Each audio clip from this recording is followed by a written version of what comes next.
Welcome back to EDH Deck Building. I'm your host Demo, and this is Brewing with Underwhelming Commanders, episode 9. And we are starting out this week with Inga Rune-Eyes. 3 and a blue human wizard, 3/3. When Inga Rune-Eyes enters the battlefield, scry 3. When Inga Rune-Eyes dies, draw 3 cards if 3 or more creatures died this turn. So this is a card that when it was spoiled in Kaldheim, and you could probably go watch my spoiler video if it's still up, I was really excited about it. I thought this is an interesting build around. Wanting your creatures to die in blue, you know, very unique there. Is just definitely a card that I don't think we've ever seen before, especially a card in mono blue doing stuff like this. But man, I tried. I really did try to build a deck around this. I was going to do a deck tech with it on my channel, and I just would really struggle with it, like I imagine a lot of people struggled with it. It's a tough one. But I think the direction you need to go here is just to forget about that second ability, okay? That second ability really grabs you. If 3 or more creatures died, I get to draw 3 cards. That's pretty awesome. But if you just think about it this way, imagine your commander is a spell that draws you 3 cards, okay?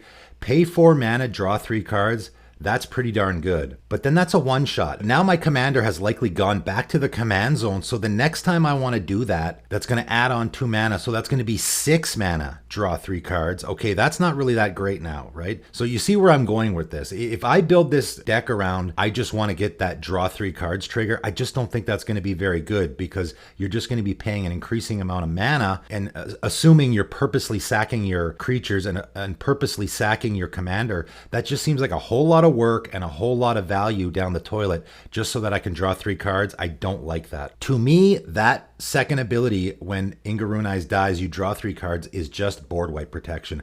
And that's why I think Inga actually is great in the 99 of a lot of decks for that reason. If you have a blue deck that's very creature heavy, just having Inga on the board so that if you get blown out by a board wipe, you get to draw 3 cards, that seems pretty good. That's more how I would deal with that ability. So if we don't have that, then what do we have? Well, we have when Inga enters the battlefield, you scry 3, and that's pretty much it. It's not a lot. However, we can build around it. I think scrying 3 every time your commander enters the battlefield is pretty good. So first of all, Elagith is just an absolute auto-include in this deck, because now whenever our commander enters the battlefield, we're going to draw 3 cards, right? Because if you would scry any number of cards, draw that many cards instead. So this just becomes Inga enters the battlefield, we draw 3 cards. That's obviously fantastic. In fact, it's so fantastic, I would even throw Ethereal Usher in this deck to transmute and go get Elagith, because I think Elagith is going to be that important in the deck. We can just pay 1 blue to transmute this and go essentially tutor for our Elagith. I also think Naban, Dean of Iteration, is a good include here. If a wizard entering the battlefield under your control causes a triggered ability of a permanent you control to trigger, that ability triggers an additional time.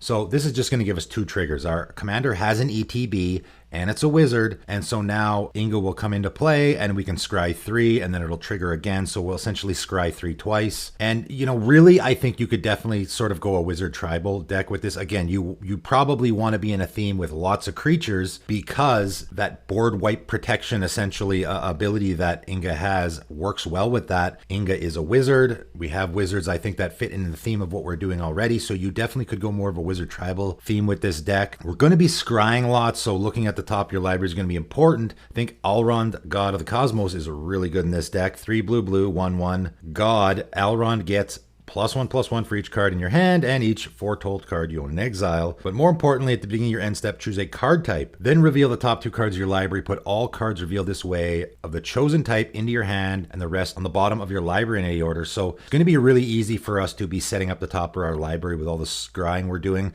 I think you probably would want to put some more scry effects in this deck as well, just so you don't rely entirely on your commander. And of course, the back of Alrond is Haka, Whispering Raven, which also would work, because whenever a Haka deals combat damage to a player, you can return to your hand, then scry 2. So that also works. We can even start out with Haka, and then after it gets returned to our hand, we can play the Alrond side. You even could go check out my Haka and Alrond deck tech that I did on my channel, which has a lot of these same cards because you're looking at the top of your library a lot. Arbiter of the Ideal and Druidic Satchel are both really fantastic if you want to be looking at the top of your deck a lot. Arbiter of the Ideal, whenever it becomes untapped, you can reveal the top card of your library. If it's an artifact, creature, or land card, you may put it onto the battlefield with a manifestation counter on it. That permanent is an enchantment in addition to its other types. So just a great way to cheat stuff into play.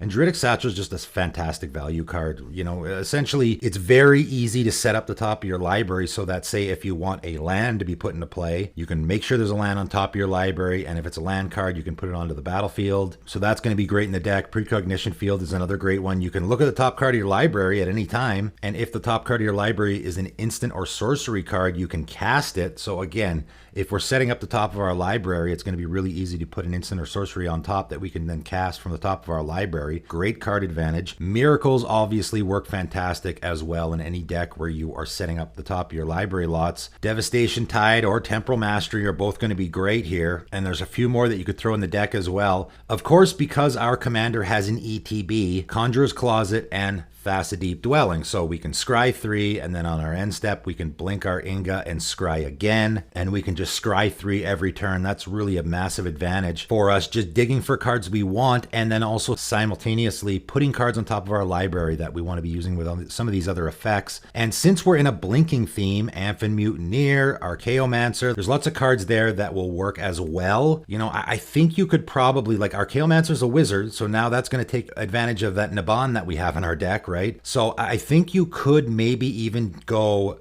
not just a wizard tribal theme, but also a wizard blink tribal theme, sort of do all of those. Riptide Laboratory is going to be great as well with that, because we can pay 1 and a blue and tap it to return target wizard we control to owner's hand, so we can return our commander to our hand if we want to play it again and scry 3, or return any of our other wizards that have ETB effects. So, you know, I think if I was building this deck, what I would do is do a combination wizard tribal and ETB tribal, okay? Because if you think of a card like, say, Azami, for example, Azami likes to be tapping all your wizards, and if your wizards have ETBs, they're going to come into play, you're going to get the ETB off of them, and then they're just going to sit there. So now if you have an Azami, now I can start tapping all those wizards to draw cards. So probably where I would go with this deck is maybe a little bit of ETB, blink effects, some wizard tribal thrown in there, and then also I'm looking at the top of my library a lot, so I can take advantage of that as well. And then again, because I'm likely going to be in a very creature heavy deck, that second ability of Inga is just board wipe protection or board wipe payoff. You know, if someone board wipes, at least I get to draw 3 cards. That's sort of how I would look at it. But moving on to our number 2 commander this time, it's Anafenza Kin Tree Spirit. White and a white Spirit Soldier 2/2. Whenever another non-token creature enters the battlefield under your control, bolster 1, and of course that means choose a creature with the least toughness or tied with the least toughness among creatures you control and put a +1/+1 counter on it. So we're in a +1/+1 counter theme right away. There's definitely that. You know, I always say look at your commander's creature type if you're doing an underwhelming commander. Anafenza is both a spirit and a soldier, so that is significant. You could definitely do more of a soldier tribal here. You could even do a spirit tribal as well. So both of those creature types are definitely creature types you could build around if you want to. We definitely got to tackle that +1/+1 counter theme, though. There's lots of support there. I'm going to throw in Abzan Battle Priest and Abzan Falconer for sure in this deck. It's going to give our creatures with +1/+1 counters on them lifelink and flying, respectively. So that's going to be fantastic. You know, I think this is likely going to be an aggro deck. You're just going to be attacking with your creatures. That's how you're going to win. So giving your creatures flying and lifelink is going to be great. Aenoch Bondkind and Elite Scaleguard are also going to be fantastic. Aenon Bondkind is going to give our creatures with +1/+1 counters on them first strike. And Elite Scaleguard's going to be really nice. It's 4 and a white. Human Soldier 2/3.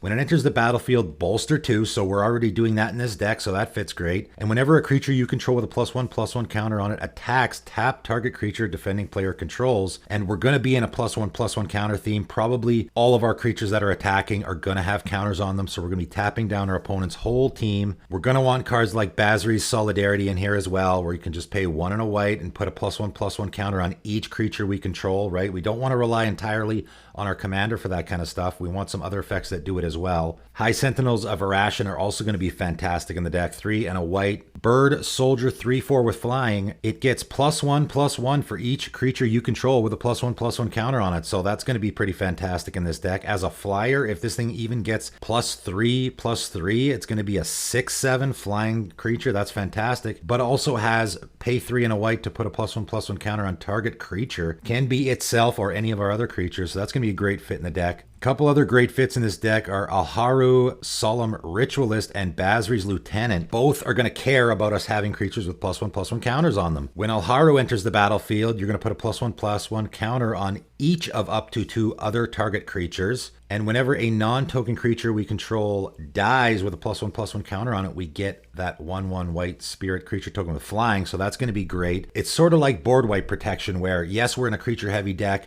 We don't want to get blown out by that board wipe. At least we have something to show for it afterwards. Basri's Lieutenant, same thing. Going to enter the battlefield and put a +1/+1 counter on a creature we control. And when Basri's Lieutenant or another creature you control dies, if it had a +1/+1 counter on it, we get to create a 2/2 white knight creature token with vigilance. So that's great. We can keep replenishing our board essentially. So we're not going to get slowed down so much if someone wraths our board. And remember, our commander says, we're putting a +1/+1 counter on the creature with the least toughness we control. That includes Anafenza herself. So all these other effects that are putting +1/+1 counters on whatever creature we want, you want to be careful. You want to manipulate it basically so that maybe you're putting the counter from the Basri's Lieutenant on a bigger creature because the bolstering effect is going to hit the smaller creatures. So maybe you want to do that. Like I probably would cast Basri's Lieutenant and put that counter on himself, right? Because he can put that counter on himself. Also, he's got vigilance and protection from multicolored, so that's also pretty good to be beefing him up. And because he's already, relatively large, he probably won't be getting that bolster effect from our Anafenza ever. So you just want to be careful with where you put the counters on which creatures because of that bolster. Together Forever is another one. Absolute auto include in this deck, of course. When it enters the battlefield, you support 2, which is slightly different than bolster. You put a +1/+1 counter on each of up to 2 target creatures. So again, we can pick whichever ones we want. It doesn't have to be the least toughness. But the most important part here being you can pay 1 and choose target creature with a counter on it. When that creature dies this turn, return it to your hand. So when Together Forever comes into play, we're going to want to put one of those counters on our Anafenza just so we can make sure we can get that back. But again, likely most of our creatures are going to have +1/+1 counters on them. So you're probably going to want to keep some mana open for this one. Animation Module is going to be fantastic in the deck as well. Just a 1 mana artifact. And whenever one or more +1/+1 counters are put on a permanent you control, you may pay 1 if you do create a 1/1 colorless servo artifact creature token. Now, unfortunately, with all these tokens we're making, our commander doesn't work with them because it's whenever a non-token creature enters the battlefield. But nevertheless, creating a servo token every time we get one of those +1/+1 counters is going to be great. Also, we can pay 3 and tap, choose a counter on target permanent or player, give that permanent or player another counter of that kind. So this is sort of a pseudo proliferate, I guess. It can be used with any kind of counter, but probably we're going to use this for a +1/+1 counter on a creature we control. And since we're putting +1/+1 counters on our creatures, we want creatures that are going to be wanting to have their power increase, like Esper Sentinel, for example. This is a perfect fit in the deck because not only do we want to increase its power, but it starts out with a low toughness, right? If you have a creature that already has a high toughness, you're probably not going to get any counters on it from your Anafenza. Esper Sentinel, it's got a 1. You can't get any lower than that, right? And if there's other creatures with a 1 toughness, you get to pick if there's a tie. So your Esper Sentinel comes into play, and as soon as it enters the battlefield, your Anafenza triggers, and you immediately get to put a counter on it. So now your opponents have to pay 2 the first time they cast that non-creature spell each turn, which is a lot less likely that they will do. Auriok Blade Warden is another interesting one. 1 and a white human soldier, 1/1. You tap it. Target creature gets +X/+X until end of turn, where X is Auriok Blade Warden's power. I think that's a great fit in the deck. Again, it's got that 1 toughness, so we can immediately put a +1/+1 counter on it. And now when we tap it, we're going to give one of our creatures +2/+2 until end of turn. And if we can keep beefing up that power, it's going to get even better. I think Graceful Apparition and Sword of Truth and Justice is going to be fantastic in this deck. We want some proliferate effects if we're going to be putting counters on lots of our creatures. Sword of Truth and Justice is particularly good because when a equipped creature deals combat damage to a player, we get to put a +1/+1 counter on a creature we control and then proliferate. So it fits the +1/+1 counter theme, gives us that proliferate as well. Also gives the equipped creature +2/+2 and protection from white and blue, so that's not bad either. The Ozolith absolutely has to go in this deck, of course, because if our creatures get removed, we don't want those counters going to waste, right? Whenever a creature we control leaves the battlefield. If it had counters on it, we can put those counters on the Ozolith. And at the beginning of combat on your turn, if the Ozolith has counters on it, you may move all counters from the Ozolith onto target creature. So absolutely goes in this deck, and I think Persist also definitely goes in this deck. Cauldron of Souls is an auto include here for sure, because we can just tap it, choose any number of target creatures, and each of those creatures gain Persist until end of turn. So we just choose all of our creatures, and then they all die to a board wipe, let's say, for example, and they're all going to immediately come back, and then we can just put a bunch of counters on them with all those bolster triggers that we're going to get. Now, again, obviously, it's going to be the creatures with the lowest toughness. Like our Anafenza will have a -1/-1 counter on it, so it's going to be a 1/1, so we're definitely going to want to put a counter on our Anafenza.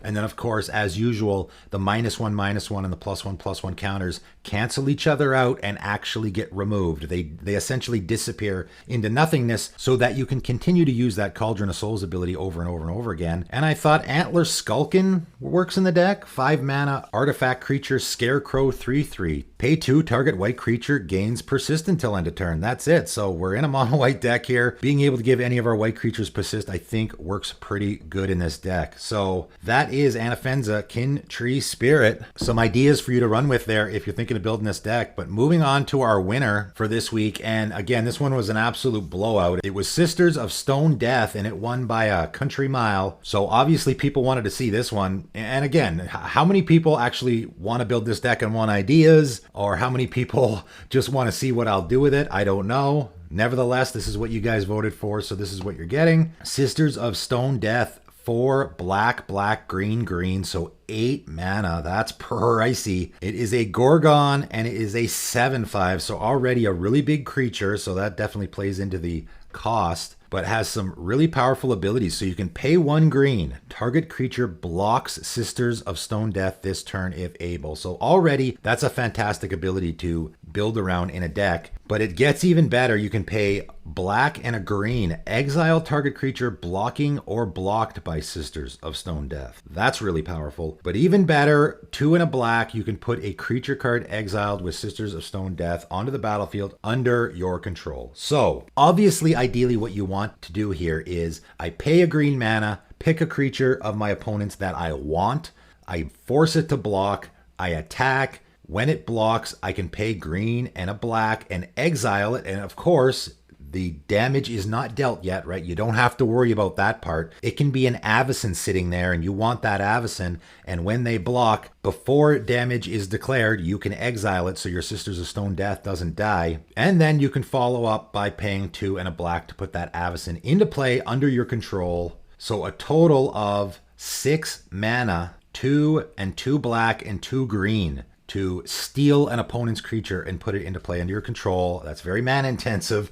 However, let's keep in mind our commander already cost 8. So regardless of what you're doing with this deck, you're going to need a lot of ramp. Luckily, we're in green. We're in green and black here, which are probably the best colors at boosting your mana. You know, you could throw an Urborg and a Coffers in here if you want and go get it with Sylvan Scrying or any of the things, you know, that I would do in my A Name is One deck, for example. I have a very expensive commander there, and essentially my game plan from the beginning with that deck was I just tutor for Urborg and Coffers, and I use that to cast my commander. You can do the same thing here as well, or you can just use the traditional green ramping effects, for which, of course, there are tons. And of course, I put a ton in this deck. But I want to reduce the cost as much as I can, though, with that ability, even though I probably will have a lot of mana. The first thing you can do for that is eliminate that first ability. Target creature blocks Sisters of Stone Death each turn if able. So if we get rid of that one, then we don't have to pay the 1 green. And that's really easy. We can just put a lure effect on our Sisters of Stone Death, right? Like the actual card Lure, 1 green, green enchant creature. All creatures able to block enchanted creature do so. Simple as that. So now we can just throw this on our commander. Saves us from paying that 1 green every time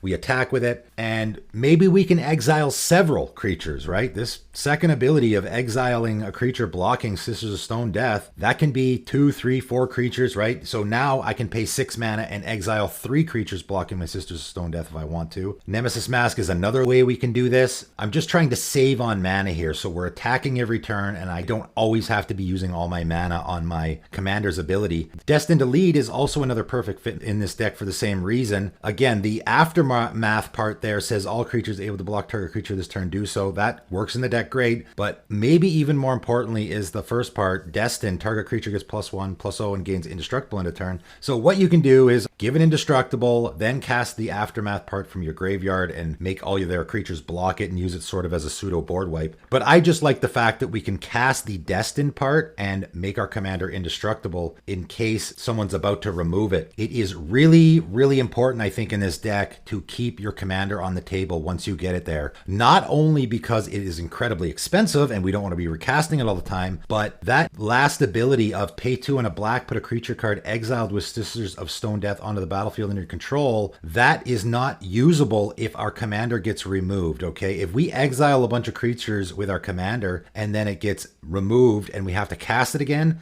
all the creatures that were exiled beforehand are essentially forgotten about. We cannot return those to the battlefield now because our commander is considered to be a new commander, not the one that we had exiled those other cards with. So we really, really want to make sure our Sisters of Stone Death stays on the battlefield and doesn't get removed. So of course I got Lightning Greaves in the deck. I got Darksteel Plate. Indestructible is fantastic. Shroud is fantastic. Steely Resolve is absolutely the kind of deck that I want to be putting this card in. We're going to name Gorgon. It's just for our commander, not for any of our other creatures. It's just 2 mana. I put this in play. I name my commander's creature type, and then as soon as my commander hits the battlefield, it automatically has Shroud. There is no window there for my opponent to remove it. I also got Hammer of Nazan, which is going to come into play and immediately slide onto our commander. Gives it +2/+0. I mean, that's pretty good. It's already a 7/5, so this is going to make it a 9/5. But indestructible is really the part that we care about most. And what I like about Hammer of Nazan is you don't have to pay for that equip right away. And again, we are in sort of a mana-intensive deck here, so that's important. I think Gaiome, Master Chef, is a great fit in this deck. We're going to create a food token on our end step equal to the number of non-token creatures that enter the battlefield under our control this turn. And then we can sacrifice this food and give target creature indestructible until end of turn and tap it.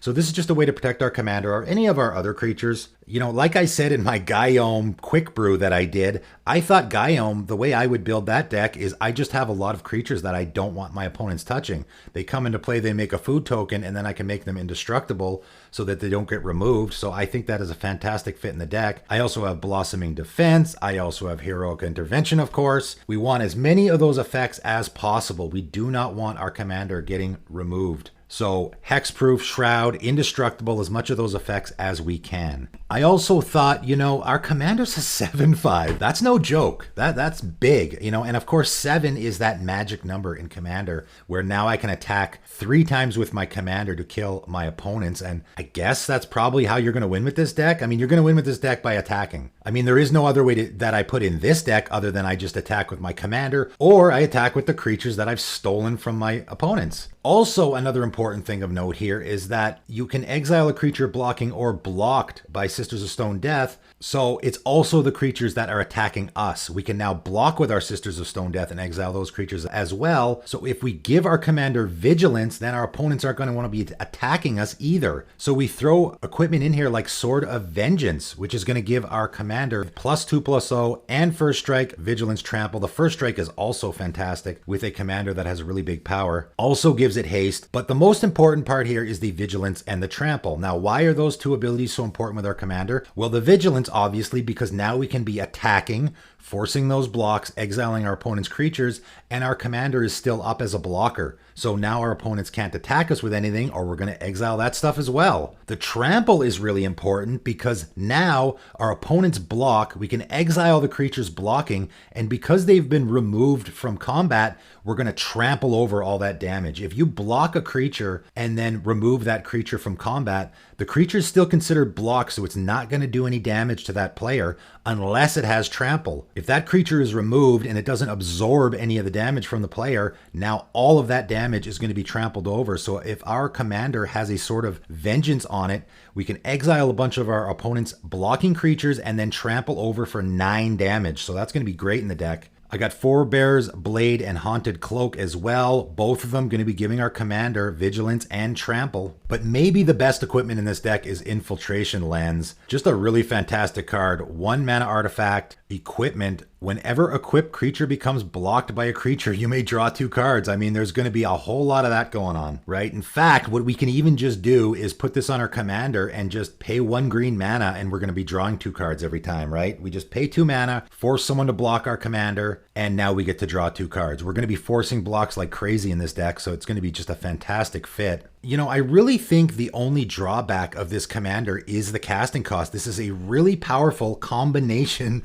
of abilities and a lot of fun, interesting things you're doing here. So for me, the only thing holding back Sisters of Stone Death is the 8 mana casting cost. You know, it does kind of suck to have to wait a while to get your commander out. It is very similar to my Anema's 1 deck there, where I have a commander that has some really powerful abilities.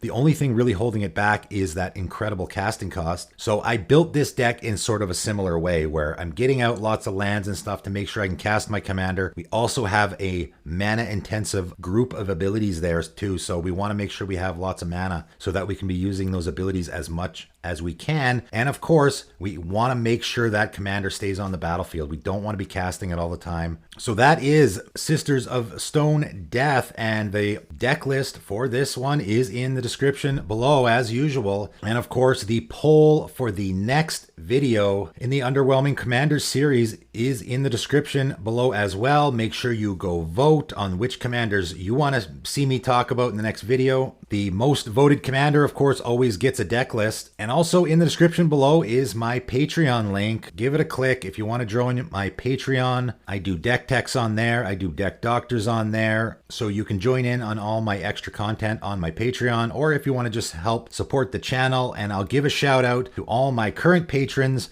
who have been helping support the channel. Thank you guys. I appreciate the support, and I also appreciate the interaction. I really like the interaction on my Patreon a lot more because I think it's a lot more personable than it obviously is on a channel where you have thousands of subscribers. You know, I'm sort of on a first name basis with a lot of my patrons as well, and it's kind of nice doing videos on there. It's a lot less restrictive anyway, and I like it a lot. So come join my Patreon if you want to join in on the fun there. But that is it for today, and thanks for tuning in.